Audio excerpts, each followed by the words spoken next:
Bueno, vamos a ver cómo sale.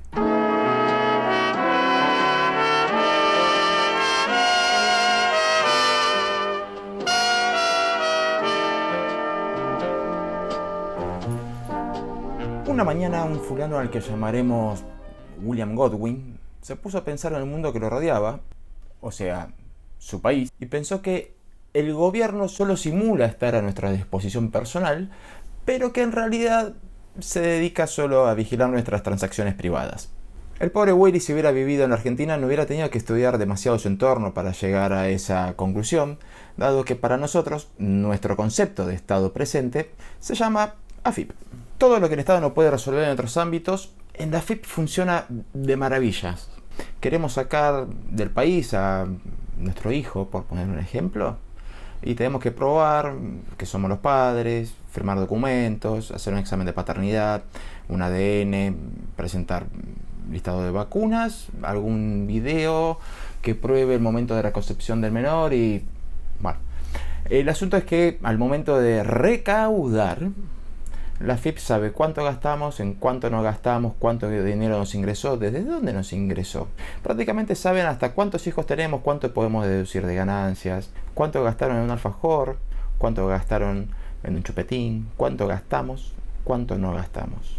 Todo lo que el Estado no puede hacer en ningún otro lado, la implacable AFIP lo consigue. ¿No es hermoso? A esta altura creo que no hay que enojarse con AFIP, sino que deberíamos aplicar el concepto de la eficacia, ¿no? O sea, si nada en el Estado pareciera funcionar y el implacable ente recaudador sí, que hasta parece tener un oráculo para saber cuánto vamos a ganar en los próximos 6-7 meses. Me puedes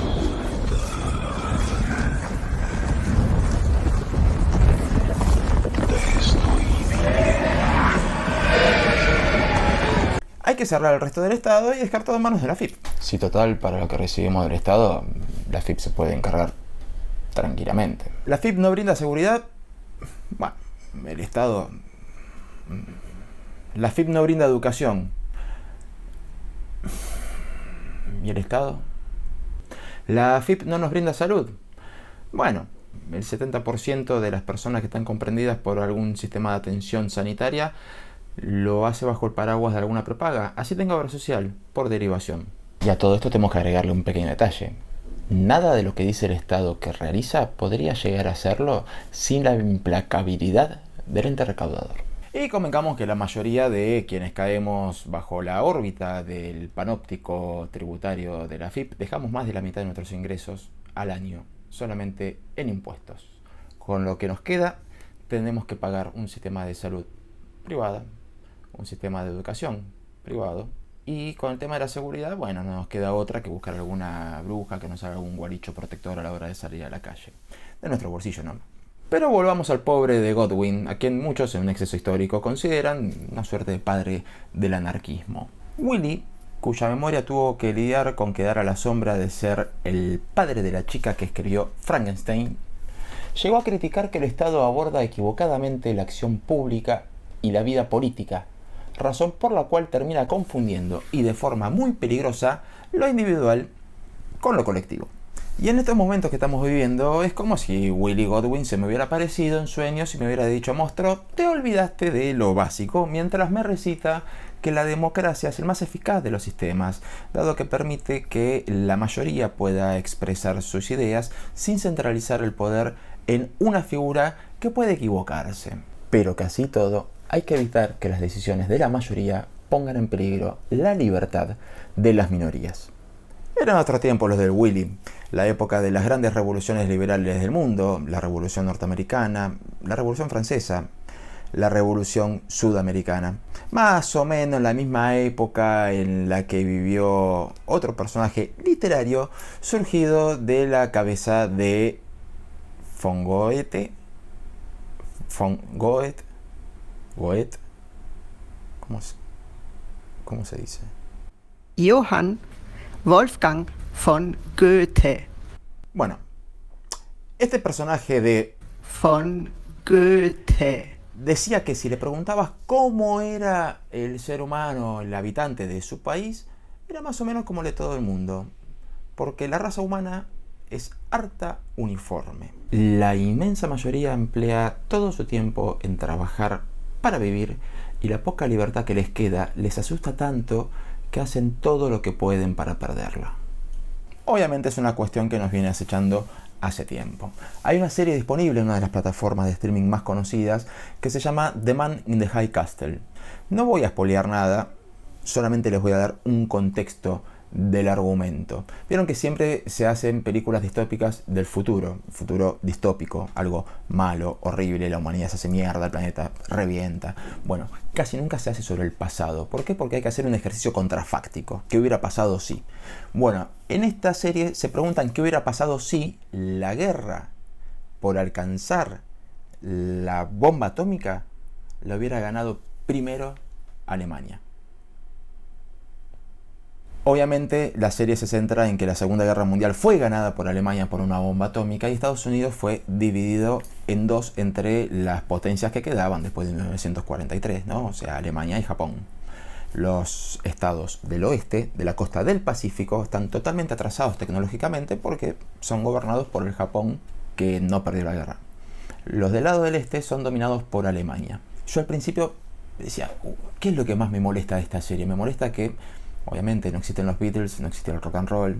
Están en plena década del 60 y se viste como si estuvieran en la década del 40 todavía. Pero no era eso lo que más me molestaba. Si van a ver la serie sin tener un mínimo de idea histórica, ni se calienten porque en la serie no se toman ni un solo minuto en explicar que el pueblo de los Estados Unidos no quería saber nada con participar de la Segunda Guerra Mundial porque consideraban que era un conflicto europeo.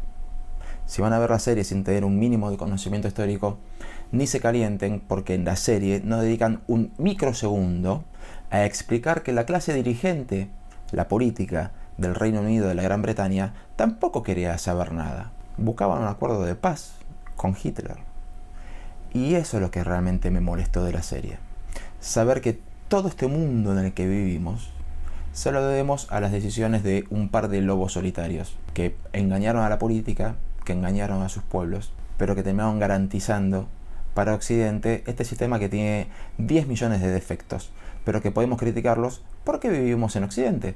Vayamos a criticar cualquier defecto de lo que nosotros vemos en Occidente en alguno de los países que no forman parte de nuestro mundo conocido. Últimamente he llegado a leer que en China están festejando en las calles, mientras que Occidente está asustado, encerrado, y que esto se debe a que los chinos entendieron de entrada que debían cumplir con una cuarentena férrea, estricta, mientras que nosotros nos dedicamos a llorar, que Occidente no está preparado para ese tipo de cuestiones, que China sí, porque los chinos son fuertes, resilientes, obedientes. Mientras que los occidentales lloramos por un concepto cortoplacista de libertad. Obviamente la culpa de estos magros resultados sanitarios a nivel occidental se debe a nuestra irracionalidad, a nuestra falta de compromiso, a nuestro egoísmo. Un comentario al pasar en Twitter. Pero después empecé a buscar palabras claves, fui a otras redes sociales, empecé a pasear y empecé a encontrarme que esto se iba esparciendo y casi me desmayo. Era un pensamiento instalado al que le faltaba un pequeñito dato. Y ya no se trata de cuarentena sí o cuarentena no. Se trata de que China es una dictadura, cruel, desigual y violadora de todos los derechos humanos de sus habitantes. Tiene campos de concentración China. Son llamados de reeducación. Y si hay algo para lo que China sí debería servirnos de ejemplo en Occidente, es para marcar la hipocresía de los gobiernos occidentales, que no tienen ningún problema en condenar y en sancionar a países dictatoriales en Occidente, con dictadorzuelos de cuarta, pero que con China no se meten. Pongamos el siguiente ejemplo. Se acerca un señor, un lobista, un cabildero, y nos dice: tengo un cliente interesado en hacer negocios con nuestro país. Y dice: bueno, está bien. A ver, establezcamos las reglas de juego para saber si manejamos el mismo idioma de leyes y negocios. ¿Cuál es el sistema de gobierno de ellos? Bueno, es un gobierno unipartidista. ¿Una dictadura? Sí. No, yo no. Con dictadores no. Pero espera saber más. Bueno, ¿Cuál es su política de derechos humanos? Bueno, tienen algunos campos de concentración, hay censura hasta en las redes sociales, algún que otro médico que desaparece. Son complicados, pero copados. No, discúlpeme, yo no puedo hacer negocios con un país así. Ese país es China. Hubiera empezado por ahí. Pase, siéntese. ¿Qué podemos venderle? Obviamente también he leído comentarios al pasar, varios, de los que dicen que tanta tecnología, tanto avance, tanta ciencia y al final un virus nos llevó puestos. Obviamente algún que otro palazo al capitalismo que debe ser repensado porque este virus, esta pandemia es culpa del capitalismo. Y algunas cuestiones más que tienen que ver con reformular los estados. Obviamente, entre los defensores de la falencia del sistema, ocurrió un hecho que les debe haber generado un orgasmo virtual, espero que virtual, cuando vieron las imágenes de la toma del Capitolio en los Estados Unidos. Así que, para aclarar algunas cosas, vamos a hacer el siguiente listado. 1. China es una dictadura violatoria de los derechos humanos con campos de concentración y desaparición de personas. 2. Como en China no hay Estado de Derecho, tampoco hay libertad de expresión. Quizás por ello hubiera sido otra la situación del mundo si quienes se enteraron de la existencia de un virus que causaba una neumonía atípica y nueva hubieran podido dar a conocer lo que acaban de descubrir sin desaparecer. 3. La tecnología es ciencia. Desde que se pudo aislar al virus que causa la polio hasta que se encontró una vacuna efectiva, pasaron 114 años. Desde que se aisló al virus que causa el SARS-CoV-2, COVID-19, coronavirus moderno, hasta 5 meses después, aparecieron 5 o 6 proyectos de vacunas nuevos. Mirá si la tecnología y la ciencia no hizo nada por la humanidad. 4. El capitalismo siempre se cura a sí mismo. No existe ningún país en el mundo que haya salido de una crisis financiera, económica, terminal sin mayor capitalismo. No existe ninguno que haya salido a mediano, largo plazo, de manera estable, sin mayor capitalismo. No, ni siquiera China. Y 5, quinto, como quieran llamarle, todas las falencias del sistema que se puedan ver en Estados Unidos tienen solución gracias al sistema de los Estados Unidos. ¿Habrá consecuencias? Obvio que las va a haber, como en todos los países del mundo. Pero dentro del sistema todo tiene arreglo. En cuanto a lo de los 3 poderes que deberían ser reformados, es tan delirante que mejor abordarlo por fuera de la lista. Nuestra vicepresidente llegó a decir en una entrevista con Rafael Correa que la Constitución es como un quirófano y que nadie se operaría en un quirófano del siglo XIX. Medio que me da un poco de nervio y no sabría por dónde empezar, así que vamos por lo básico. Un quirófano es un quirófano en el siglo XIX y en el siglo XXI. El método de cómo funciona el quirófano no cambia. Una persona entra a ser operada, un profesional de la medicina lo opera. ¿Cosas que cambiaron? ¿Que evolucionaron? Sí, un montón. Pero vamos a seguir con la analogía. Supongamos que si el quirófano es la Constitución Nacional, el político sería el cirujano. Lo que cambió porque evolucionó es la técnica que aplican los cirujanos y el instrumental. Ningún cirujano del siglo XXI podría ser mejor que el del siglo XIX si no utilizara toda la experiencia acumulada por todos los cirujanos que existieron entre el siglo XIX y el siglo XXI. Ningún cirujano cuestiona el funcionamiento del quirófano. Y suponiendo que el quirófano es la Constitución Nacional y el cirujano es el político, el instrumental vendría a ser algo así como las instituciones. Cada vez que alguien me pregunta en qué época te gustaría vivir, me termina tratando de amargo porque mi respuesta siempre termina siendo la misma, en esta. Pero ¿cómo no te gustaría vivir en cualquier época? Una semanita y vuelvo. ¿Pensaste en un dolor de muelas? ¿En una apendicitis? Déjame acá. El bisturí se sigue llamando bisturí o escalpelo. El torno sigue siendo el torno y la anestesia sigue llamándose anestesia. ¿Son mejores? Son infinitamente mejores, no que hace 2 siglos, que hace 5 años. Pero porque se intentó mejorarlas, no hacerlas mierda porque no funcionaban tan bien. A veces creo que las ciencias duras y la política deberían medirse con la misma vara. Imaginemos que cada generación venga a cuestionar y decir que la fuerza de gravedad no es una aceleración de 9,8 metros por segundo.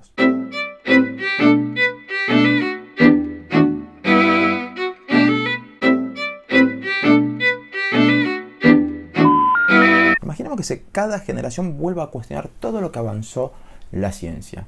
Está bien, hay casos aislados que lo hacen, la Tierra es plana y toda esa pelotudez. Pero imaginemos que todos nos moviéramos en ese mismo plano, que cuestionáramos todo el tiempo. Ustedes no estarían viendo este video, yo no estaría grabándolo, porque ningún avance científico se habría producido. Y en este momento estamos en las cavernas, tratando de adivinar en qué momento caerá un rayo que nos proporcione fuego. En política es igual. Esta democracia liberal republicana con división de poderes que tenemos ha costado siglos y siglos y siglos de peleas, de luchas, de guerras internas, civiles, fraternas, externas, mundiales, océanos de sangre derramados para poder llegar a un consenso de que el ser humano tiene derechos individuales e inalienables a la vida, a la libertad y a la propiedad privada. Si cada generación nueva va a venir a discutir los principios de la Ilustración, estamos en el horno. Si cada generación nueva va a preguntarse si realmente la gravedad es 9,8 metros por segundo de aceleración, volvemos a las cavernas.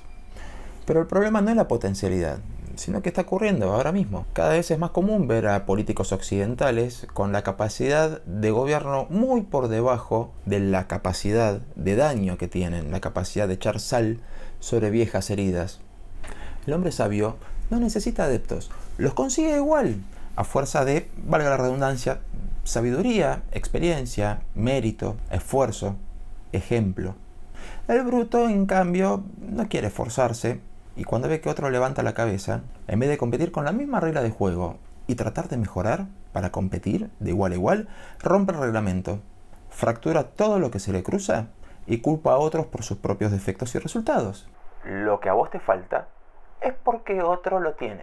Y en estos tiempos tan extraños que estamos viviendo, pensé que al menos el mundo liberal occidental tendría un poco de sensatez para poder calmar las cosas. Pero así como vieron en Donald Trump el nuevo faro del liberalismo occidental, ahora vieron en la bandera de los Estados Sureños Confederados un símbolo del reclamo y la defensa de esa libertad. Evidentemente está todo hecho mierda, salvo que se crea que la libertad de los Estados Confederados del Sur era la de una economía primarizada a fuerza de mano de obra esclava. Todo lo que no representa el poderío de lo que un Estado fuerte e industrializado puede llegar a dar. Está todo tan hecho pomada que en muchos casos, a lo largo de todo Occidente, los liberales se centran solamente en cuestiones económicas. Todo lo que tiene que ver con lo social son mucho más conservadores. Hay cuestiones que el liberalismo no debería jamás cuestionar, sobre todo lo que tiene que ver con los derechos individuales. Sin embargo, sí lo cuestionan. Sí, ahí no hay libertad. La libertad es económica. O sea, básicamente podría decirse que el liberalismo en los últimos tiempos, salvo contadas excepciones, se ha convertido en un movimiento de conservadores que no quieren pagar impuestos. La deficiencia en conocimiento de cultura general es total. No ocurre solamente en Argentina, no ocurre solamente en Estados Unidos, ocurre en buena parte del mundo. Incluso hay gente que cree realmente que la Tierra fue creada hace 6.000 años, algo que ni siquiera el propio Vaticano sostiene en estos tiempos. Pero cada vez que hablamos de esas cuestiones estamos hablando de personas que fueron escolarizadas. Imaginemos qué herramientas tiene el que ni siquiera pudo alcanzar una escolarización. Si no nos preocupa por empatía, que al menos se haga por egoísmo. Tenemos que construir una sociedad con estas personas, con nosotros, con todos. Justo hoy leí en las redes sociales que un hombre se quejaba porque había votado a determinados diputados y no a otros, y no entendía por qué esos diputados estaban ahí si él no los había votado. No pasa acá nada más, pasa en todos lados. Con esto hay que construir sociedades. Hay que construirla con fans de liderazgos mesiánicos, con lacayos populistas, voluntarios, capaces de entregar lo que le queda de libertad con tal de que no se manche el buen nombre del gobierno que dicen defender. Hay que levantarlo con liberales, que son capaces de entregar lo que les queda de libertad con tal de defender otra libertad que solamente es un puñado de letras. Hay que hacerlo con pelmazos incapaces de reconocer qué está bien y qué está mal cuando un niño de 3 años ya lo sabe. Y hay que levantarlo con el grueso de los votantes en el mundo, creyendo que en el listado de prioridades del político está primero el bien común. Cuando a esta altura ya deberíamos saber que primero está su supervivencia propia, segundo está su crecimiento a mediano plazo y en tercer y último lugar está su plan de dominación mundial.